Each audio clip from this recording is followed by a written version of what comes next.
cerebrovascular disorders, and they cover a large number of diseases where hyperbaric oxygen has been used as an adjuvant.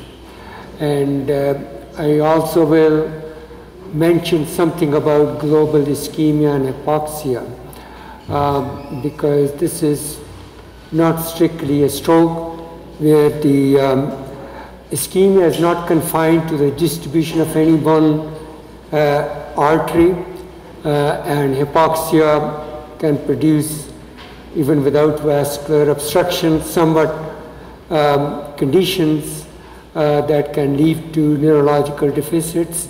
And so they are lumped under the term of global ischemia hypoxia.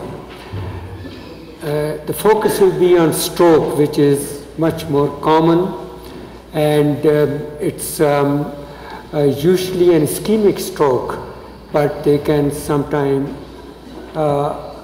be associated, the stroke with it.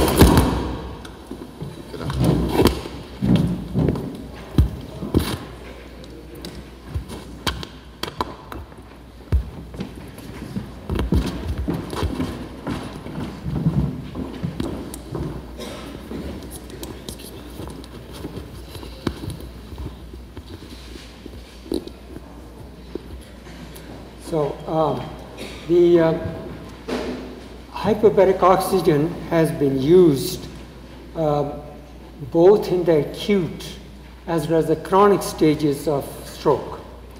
And this is, the treatment will differ according to the stage of stroke or specific type of stroke. Now, what is the rationale? I'm just summarizing it as the oxygen dissolved in plasma under pressure can nourish tissue even in the absence of red blood cells, as you saw yesterday from Barima's experiments on pigs. And oxygen can diffuse extravascularly, provide for the oxygenation of tissues, even though the vessels may be blocked. Now, as you know, 100% oxygen is given for inhalation, people who have suffered a stroke, but this oxygen dissolved in the blood may not get to the area affected in the brain affected by the stroke because of the obstruction of the artery. And also, hyperbaric oxygen improves the microcirculation by decreasing the thickness or viscosity of the blood, reducing the tendency of the platelets to stick together, and also improve the ability of the red blood cells to twist and turn, flow through narrow vessels. And overall, it improves circulation in spite of vascular obstructions. Hyperbaric oxygen vasoconstricts, but as I mentioned before, enhances oxygenation, but it counteracts the vasodilatation in the hypoxic tissues, which is not good because it leads to leakage, fluid and swelling, also hyperbaric oxygenation reduces directly the swelling of the neurons, thereby improving their metabolism. And the most important explanation for benefit in stroke is the penumbrazole that you've heard of already about the area which is only partially affected by lack of blood flow. And this is, you can see that this is infarct, and that's the penumbra zone in between this and the normal brain. Somewhere the percentage of blood flow, and it drops 20% to it's infarct. Somewhere around 30% can maintain the potential viability of some cells, although they are not active and you have neurological deficit. You need at least 50% of the blood flow going through to maintain blood So this is again a counterpart of that in a linear diagram. So what is the molecular mechanism? Our aim is to protect so-called neuroprotection by hyperbaric oxygen, but in a ischemic experimental imaging, it improves the blood-brain barrier breakdown. Again, I said it's not 100% established, but decreases inflammation, considerable more evidence, reduces cerebral edema, and decreases intracranial pressure. And overall oxidative burden is reduced. Metabolic derangements are improved, cell death is reduced, and it facilitates regeneration. So all these things put together help in the beneficial effect. And research in biotechnology methods has further identified other molecular mechanisms. I'll come to that in the last lecture. On a molecular level, hyperbaric oxygen leads to activation of ion channels, inhibition of oxygen-inducing factor 1 alpha, again we heard about it yesterday, upregulation of BC2, inhibition of MMP9, Alex-metroproteinase, and decreases cyclooxygenase COX-2 activity, decreases myeloperoxidase activity, and upregulate the antioxidant defenses, SOD, and also inhibits NAGO-A, and which is an endogenous growth inhibitory factor. So with all these multiple effects, sort of helps to strengthen the argument for the use of hyperbaric oxygen in stroke. Now, the established treatment for stroke in acute stage is thrombolysis. Patient is delivered within the first 3 hours. At the most, this can be extended to 6 hours, but mostly it's done under 3 hours. But it's only merely restoring the blood flow by thrombolysis. The argument for combining with oxygen is to protect the brain as well. So a combination of hyperbaric oxygenation and thrombolysis makes sense. But the problem is, of course, trying to combine these two in the first 3 hours. It's difficult enough to get a patient to have thrombolysis. Most patients don't qualify for that. And in an experimental study which compared normobaric and hyperbaric oxygen, only hyperbaric oxygen reduced the hemoglobin extravasation in the ischemic hemisphere, whereas both combined decreased the infarct size after thromboembolic ischemia. Only free canalization was successful. So this has been done in experimental study, this combination, and this is the experimental evidence supporting it. However, there's one study which is sort of not so favorably inclined to this combination. But the problem with that study is that they are using hyperbaric oxygen. Yeah. The problem with the other study is that a second study that they are using hyperbaric oxygenation at 2.4 atmospheric absolute, which I think is too high. So I have the literature for all these studies. Now, if the if hyperbaric oxygenation has another usefulness, because when you restore the circulation by thrombolytic therapy, you can get reperfusion injury. This can happen even otherwise. After a stroke, there can be a phase of reperfusion, but certainly either by surgical procedures, you open up an artery, or do thrombolysis, you can have the possibility of reperfusion. And the free radical generation is increased during reperfusion following ischemia. And now in animal experimental studies, administration of hyperbaric after global ischemia show no evidence of aggravation of injury, even though free radical production was increased. This is contrary to what people expect, that you think free radical damage would be enhanced by hyperbaric. So various free radical scavengers may be combined if really one is concerned with this, so that factor can be counteracted. So the important thing is that hyperbaric oxygen should be given within 6 hours for ischemia reperfusion injury, because if you delay giving it afterward, there may be even harmful effect. So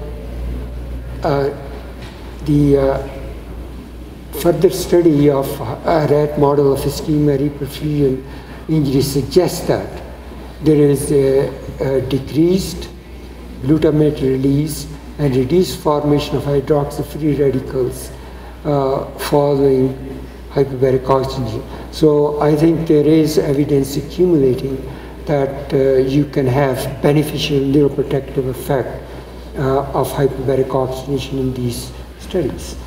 So about global ischemia, hypoxia, which can be associated with coma, I could simply say that hyperbaric oxygen has been used in a variety of conditions, which can include brain injury, can include cardiac arrest, where resuscitation has been delayed beyond several minutes, and even drowning and hanging. And these conditions are characterized by quite often by comatose condition, and oxidation of glucose, which is the primary energy source for the brain, is impaired, and the deprivation of oxygen causes not only unresponsiveness, but many more sequelae, because the glucose energy stores are exhausted after a few minutes. So in this kind of situation, you can, if you give oxygen, then of course it theoretically try to help the situation, but how do you replace all this? It's not just by simple oxygen. And the important thing here is that we should try to restore the normal metabolism and oxygenation, and this should be possible with the hyperbaric oxygen. So these pathological bases and metabolic disturbances indicate that there are not many options how you can try to deal with these kind of situation of global hypoxia ischemia. And so the hyperbaric oxidation would counteract the cellular, not only hypoxia, but it's going to improve the metabolism, cellular energy metabolism, ion homeostasis, and there are certain studies showing gene induction that I will again go in the last presentations, and the increasing evidence points to explanation from the gene products that are target for the HPO action. So eventually the effect of hyperbaric oxygen even in these states is reactivation of the idling neurons. So HBT has not only been used in animal studies, but also in over 2,500 patients with different types of. It's very difficult, as you can understand, to do clinical trials with this kind of condition. Now coming back to the usual stroke, that we have a lot of experimental evidence, and there is a rationale and a lot of cumulative clinical experience, thousands of patients. But the use of hyperbaric oxygen in stroke has not been officially approved. Again, as I mentioned, the clinical trials are poorly designed, and one of the things used higher pressures. They did not administer oxygen in the first few hours. To me, I don't see any purpose of doing the clinical trial if the logistics cannot be dealt with to be able to deliver oxygen in the first few hours. But I feel that hyperbaric oxygen therapy is safe, and it should remains a good candidate for the management of acute stroke with a thrombolytic therapy. Because another additional effect is that if you could institute hyperbaric oxygen therapy much sooner, it could prolong the window beyond 3 hours, or even much more, to be able to do thrombolytic therapy, because it will protect the brain and would not disqualify the patient by the time the patient reaches a place where thrombolytic therapy can be done. So I think that it makes a lot of sense. The problems with clinical trials, as I mentioned, apart from this time factor, is high pressure, and the clinical trials have not selected patients based on response to hyperbaric oxygen as measured by imaging. So I think with any kind of treatment and drug in the future, when we'll be talking about personalized medicine later on, we have to select, we have a method of selecting patients to see who are responding. Not 100% of patients are going to respond to this treatment. We should have a test that should select, and if we do trial based on that on the selected patient, we will have much better results. So hyperbaric oxygen as a complement to rehabilitation is a less controversial topic.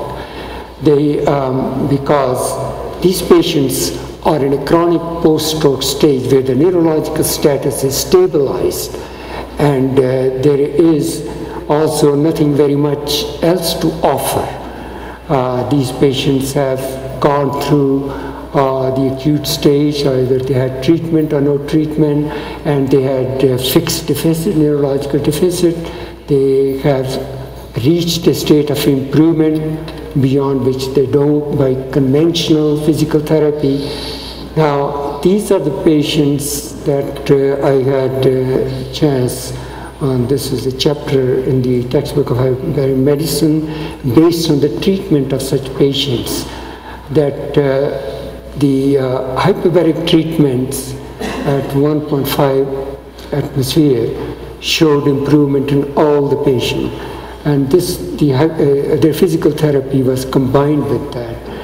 Now, under these conditions, I refused to do a trial. Even if I had wanted to do a trial, I would not have been allowed, because the insurance agency that owned the hospital, they were interested in the patient recovering and going back to work rather than be fully disabled and to be supported for the rest of their life. And they were not allowing any of those patients to be used as controls. And even if a trial was started, it would have to be aborted if the improvement can be shown in every patient. The patients were their own control. Unfortunately, this, of course, I published in the book. A very reputable journal refused to accept. He says, unless I do a controlled trial, they would not publish it. So, incidentally, the response, if a patient in a chronic post-stroke stage recovers by HBO treatment, you may consider them again for revascularization procedure, a surgical procedure which would not have been considered before because they were considered as a fixed deficits, and traditionally they are non-surgical candidates. Hyperbaric oxygen and surgery, how do they two go in together? Hyperbaric oxygen may provide temporary protection, as I mentioned, not only prior to thrombolysis. It may provide protection till a patient can have carotid endarterectomy or stent put in. And there have been recently some good reports of middle cerebral artery embolectomy, which in older days used to take too long, but it can be done efficiently and quickly enough that it's an alternative to thrombolysis. Patient who is protected with hyperbaric oxygen till the operation can be done, prepared. Cerebral ischemia associated with vasospasm in patients with ruptured intracranial aneurysm. Some of these patients are poor candidate for surgery because they have serious neurological deficits, and they have vasospasm for which we don't have a selective treatment.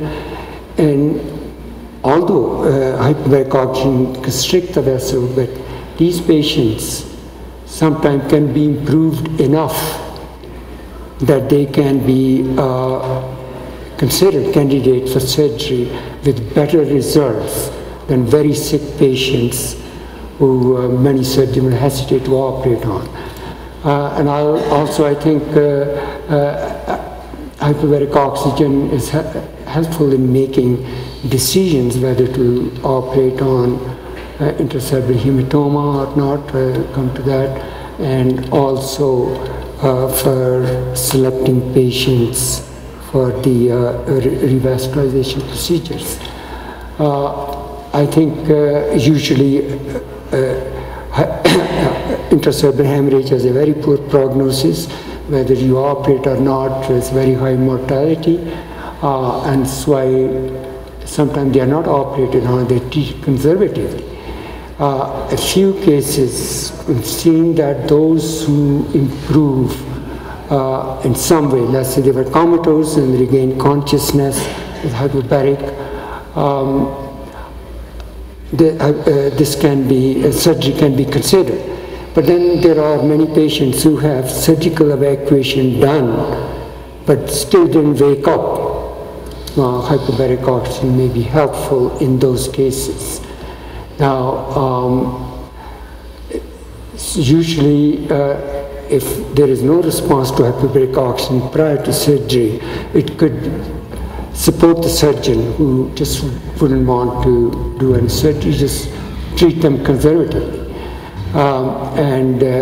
Actually, hematoma doesn't need to be removed by an open big craniotomy, can be done with stereotactic aspiration, and this will facilitate that hyperbaric can continue in the post-operative period. So there is much less problem in managing a patient who have a big craniotomy already done. And to select patients with carotid occlusions, so if it's acute, you can use hyperbaric oxygen as a response to see if they're going to do thrombolysis, or you can also consider endarterectomy if they did not qualify for thrombolysis. They came after 6 hours. Now we still want to make sure that thrombectomy would be worthwhile, so you can use hyperbaric oxygen treatments to, if they respond, improve, or be justification to do that. Similarly, in the chronic occlusion, you normally wouldn't do anything. If they're asymptomatic anyways, don't do anything. But if they're symptomatic and they show some response, they can be considered for surgical. There was an operation that was considered extraintracranial bypass operation. It was very popular at one time, then it dropped out of favor. Why? Because a cooperative study in 1985 reviewed, recently this operation just involved putting anastomosis between the external carotid artery branch, or from extracranial to intracranial, in cases where the obstruction is either the distal part of internal carotid or maybe in the middle cerebral artery. But the results were very poor in some cases. Some were very good, and so to resolve this, so many patients were reviewed, and at that time they came to the conclusion that this procedure does not have any advantage over medical treatment. But what was wrong with this cooperative study? They ignored a 1977 publication from University of Bonn, Germany, where I worked and I know about it, where response to hyperbaric oxygen by recovery of neurological deficit in chronic post-stroke stage was used as a criteria for making this operation. So we selected 17 out of 35 patients who responded, and all of these patients improved following surgery. Now, you could just look at the multinational study. It carried a lot of political weight. They almost stopped. These operations were no longer approved for payment, and they had a hodgepodge of cases. There was no such method used to select these patients, and this study was available at that time. They did not use. So I think this goes to show that hyperbaric is useful in decision making, and we continue to do that operation with good results because the insurance payment was not involved. Now, many therapies may need to be considered for stroke. It's a multifactorial condition. You don't expect that just one treatment is going to take care of all the stroke problem. And we need to repair the lost part of the brain, or damaged part of the brain. And we, of course, have to activate the penumbra, and we want to enhance plasticity of the loss of function, taking over the other parts of the brain. Now, I will be talking about stem cell therapy later on, that stem cells are being used in clinical trials for the treatment of stroke, but it has not been combined with hyperbaric oxygen, and my argument to combine hyperbaric oxygen with stem cell transplantation is that we have neuroprotection directly by hyperbaric oxygen. Hyperbaric oxygen also mobilizes stem cells, and which stem cell may secrete neurotrophic factor, contribute to neuroregeneration. So you have a sort of a significant combination.